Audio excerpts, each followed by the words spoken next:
Actually मैं एक student हूँ, तो मेनली मेरा फोकस है दो चीज़ों पे जिस पे गवर्नमेंट को ध्यान देना चाहिए। पहला एआई से रिलेटेड है। हर दिन आ रहा है कि एआई से जॉब कहीं ना कहीं गायब हो रहे हैं, फिर जॉब कहीं ना कहीं कम हो रहे हैं। तो मैं चाहती हूँ कि गवर्नमेंट उसी एआई का यूज करके किस तरह एम्प्लॉयमेंट जनरेट कर सकती है। जब भी हम एम्प्लॉयमेंट की बात करते हैं, यूथ एम्प्लॉयमेंट, तो क्या होता है कि एमएसएमई। लेकिन अभी का जैसा टाइम है तो हम देख सकते हैं कि एआई का बहुत ज्यादा यूज हो रहा है। तो एआई का यूज करके किस तरह से गवर्नमेंट एम्प्लॉयमेंट जनरेट कर सकती है, ये एक मेजर फैक्टर हो सकता है और गवर्नमेंट को इस पे ध्यान देना चाहिए। दूसरा, मुझे लगता है क्योंकि मैं पॉलिटिकल साइंस से हूँ, तो कहीं ना कहीं जो R&D पे वर्क है या फिर जो इन्वेस्टमेंट हो रहा है सोशल साइंस के फील्ड में, वो बहुत ही ज्यादा कम है। मतलब बाकी साइंस वाइंस में तो फिर भी मुझे लगता है कि DRDO भी बहुत एक्टिव है, कर रही है, पर सोशल साइंस में बहुत ही ज्यादा कम है। थर्ड चीज मुझे लगता है कि मे बी इस चीज को श्रग ऑफ किया जा सकता है ये बोल के कि ये स्टेट गवर्नमेंट का होगा, बट क्योंकि दिल्ली एक सेंटर ऑफ पावर है, तो दिल्ली से ऑल ओवर द कंट्री बच्चे आते हैं, पर दिल्ली में जो कॉस्ट ऑफ लिविंग है डे बाय डे इंक्रीज हो रही है।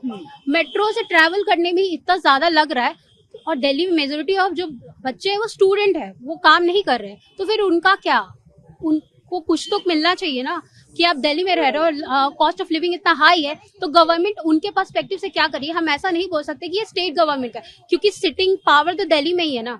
तो स्टूडेंट को अगर वोट बैंक से भी देखें तो उनके लिए कुछ ना कुछ तो होना चाहिए। तो मुझे लगता है यही मेरी एक्सपेक्टेशन होगी, एंड लेट्स सी क्या होता है बाकी।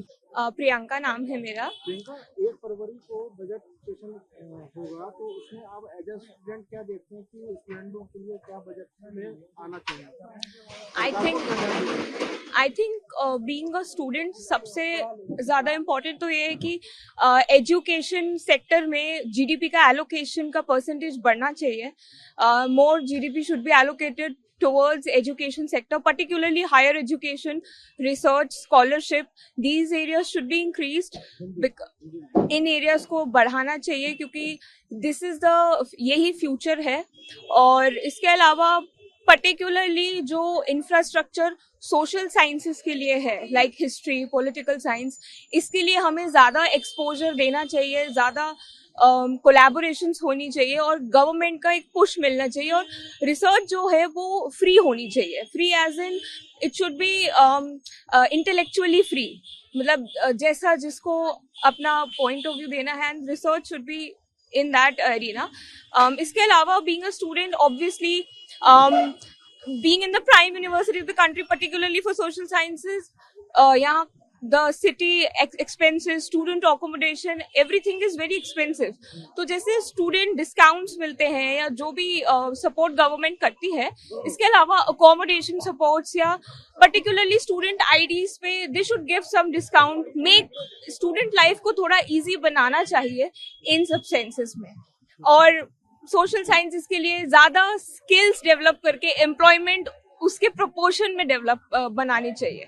एक ट्रेडिशनल फील्ड नहीं होना चाहिए कि सिर्फ प्रोफेसर ही बन गए या एकेडमिक्स में चले गए, तो एक्सपोजर ज्यादा देना चाहिए।